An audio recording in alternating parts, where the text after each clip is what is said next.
In today's video, we're going to talk about a subject which absolutely horrifies some people, small talk.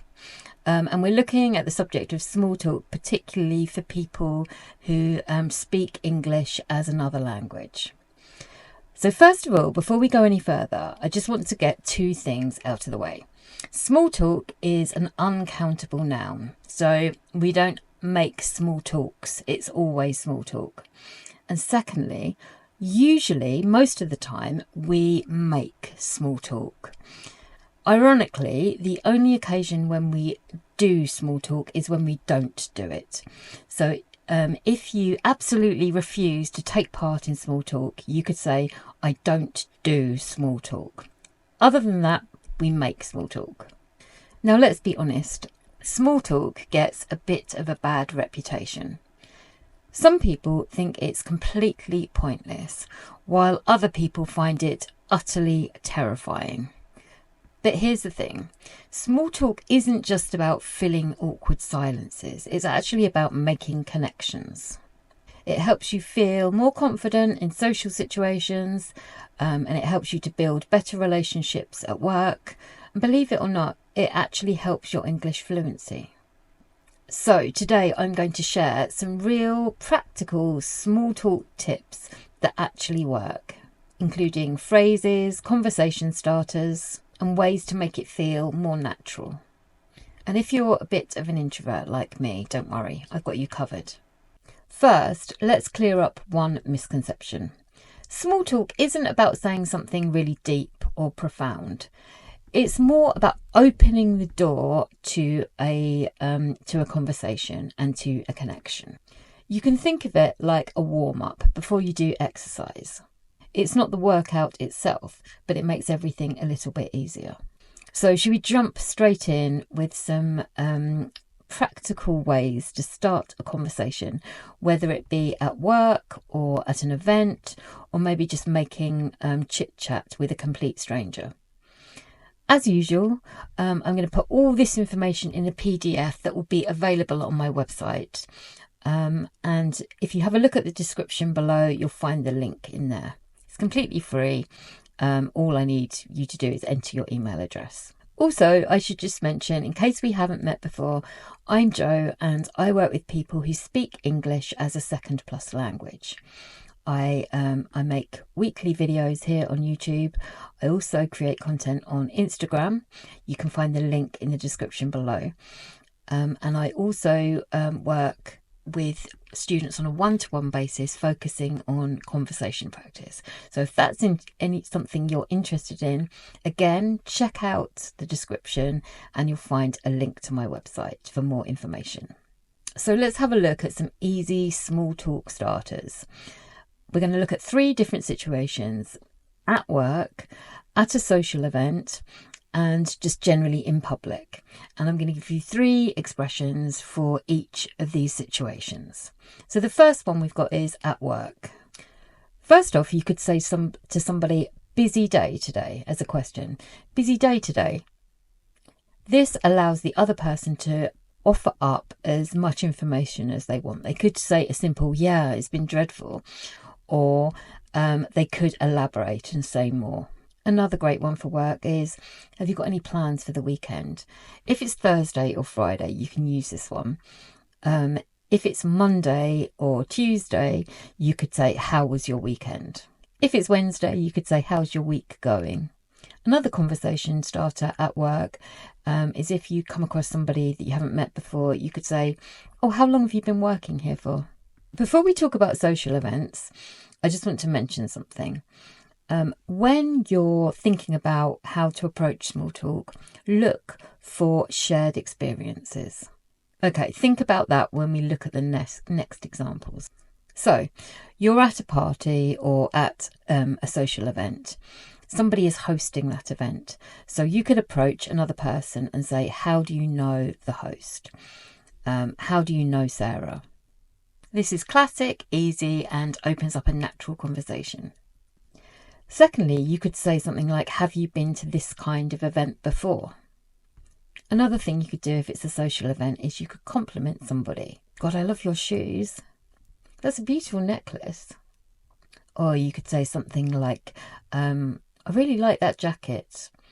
When you're paying a compliment, make sure it's about something sort of external, so a piece of clothing or an accessory or something, not about somebody's actual physicality. That would be a bit awkward and a bit creepy. Also, don't make compliments if you can't do it sincerely and authentically. Otherwise, it just sounds a bit fake. So let's think about small talk in public places with complete strangers. Some people prefer to avoid this altogether. Totally understand that. But it is an opportunity to try out your English. As a 50-something woman, I'm brilliant at this. I can start a meaningless conversation with anybody. For example, you're both standing in a queue. You could turn to somebody else in the queue and say, "Oh, it's taking ages, isn't it?" It's not going to initiate a lengthy or deep conversation, but it's a way of making a momentary connection with another person. And if nothing else, it's a way of just speaking in English.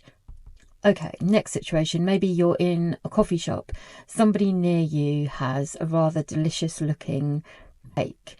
You could gently lean over and say, "Oh, that looks nice. Does it taste as good as it looks?" Again, you're not going to get onto a deep, meaningful conversation from this, but you've spoken English and you've engaged with somebody. Now, the third one for public places is one that we use all the time in the UK, and it's about the weather. It's, again, like I said before, referring to this common experience of the weather. You're both experiencing whether it be sort of the great weather, the awful weather. You could say something like, "Oh, freezing today, isn't it?" Or when is it going to stop raining? So remember, you're looking for shared experiences to initiate this small talk. So you've started or kicked off the conversation. You want to keep it going. You're actually interested in this person. So how do you keep it going? Well, the trick is here to ask open-ended questions. So questions that can't simply be answered with a yes or no. Questions that require a sort of a longer response.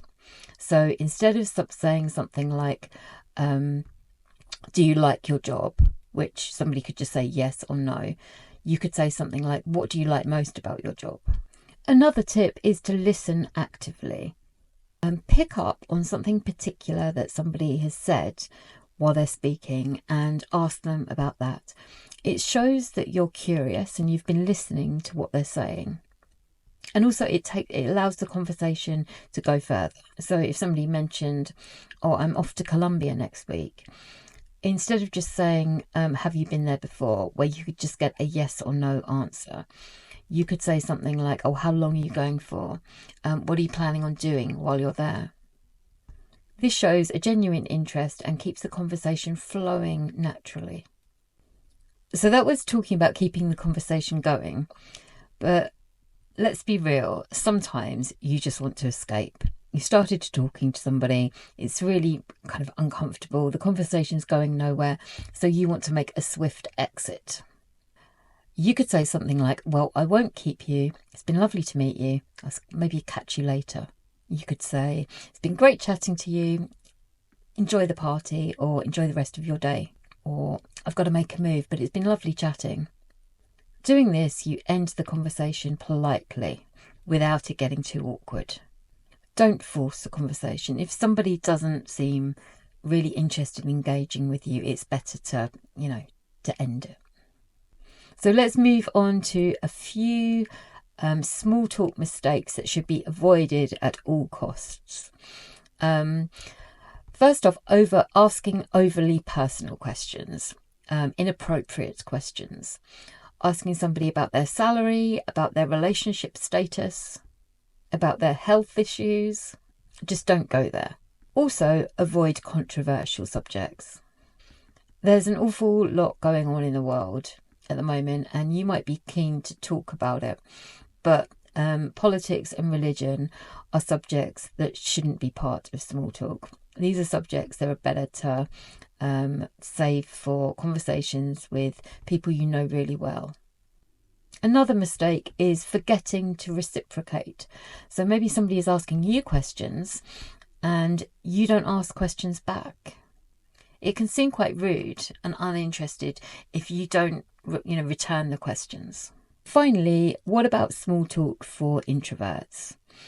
I recently made a video about speaking English as an introvert, which you can find just here. But often, if you're an introvert, small talk is your idea of hell. Small talk can feel really, really draining and exhausting. But you don't have to do it. Save it for people that you actually want to have a conversation with, rather than feeling obliged to have conversations with everybody. And if you struggle with it, prepare a few topics in advance, a few safe topics that you feel comfortable speaking about. That way, you're not desperately scrambling for something to talk about in the moment. At the end of the day, small talk is just making connections. It doesn't have to be scary. And you don't need to be the most outgoing person in the room. So my challenge for you is, in the next few days, try one of these conversation starters. Just one, and let me know how it goes. If you enjoyed this video, make sure you give it a like, or even better, subscribe. It really helps me out. Take care, and I will see you next time.